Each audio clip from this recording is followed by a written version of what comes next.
Panvision TV presents.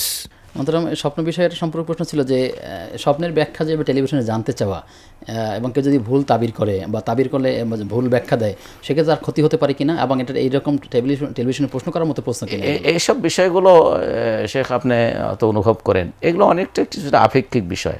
স্বপ্নের তাবির যিনি আপনি যাকে প্রশ্ন করছেন, যেমন ধরুন আমাকে প্রশ্ন করছেন, আমি হয়তো ধারণা থেকে বললাম, কিন্তু স্বপ্নের ব্যাখ্যা যিনি করবেন একেবারেই যে সত্য ব্যাখ্যা হবে এটা কিন্তু নাও হতে পারে। যে ব্যাখ্যাটা তিনি করবেন তার প্রভাব পড়বে এরকম কিছু আছে কি? আসলে প্রভাব হয়তো যিনি শুনলেন তার কাছে মনে হবে যে ঠিক আছে আমি তাহলে একটু আমল করি, যেহেতু আমি স্বপ্নে দেখছি যে আমি যে কবর জিয়ারত করছি, ঠিক আছে আমি তাহলে আমার আব্বা আম্মা যদি বেঁচে না থাকেন অথবা আমার দাদা দাদি যদি বেঁচে না থাকেন তা আমার পরিবারের কবরে গিয়ে আমার বাবা মার জিয়ারত করি, অথবা তাদের জন্য খাবারের আয়োজন করি, কিছু দান করি, না খাবারের আয়োজন না তার জন্য কিছু দান করি, অথবা তার জন্য কিছু সওয়াবের কাজ করি। এটা তো যেহেতু স্বপ্নে একটা দেখেছেন তার জন্য একটা ভালো কাজ করলেন, এটা তো নিষেধ না। সুতরাং এই ব্যাপারে অনুপ্রাণিত হওয়াটা নিষেধ নয়।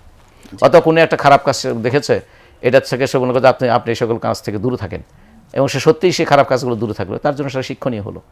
তাহলে যে কাজটা আমার উপকারের জন্য হয় এরকম যদি হয় যে আমি একটা খারাপ কাজ ছেড়ে দিয়ে স্বপ্নের থেকে সেটা তাবির শুনে সেই খারাপ কাজটা আমি ছেড়ে দিয়েছি, অথবা একটা ভালো কাজ আমি করতাম না, স্বপ্নে দেখার পরে আমি যখন একজনের কাছে শুনেছি তখন আমাকে ভালো কাজের দিকে উদ্বুদ্ধ হয়েছি, এগুলো প্রশংসনীয়।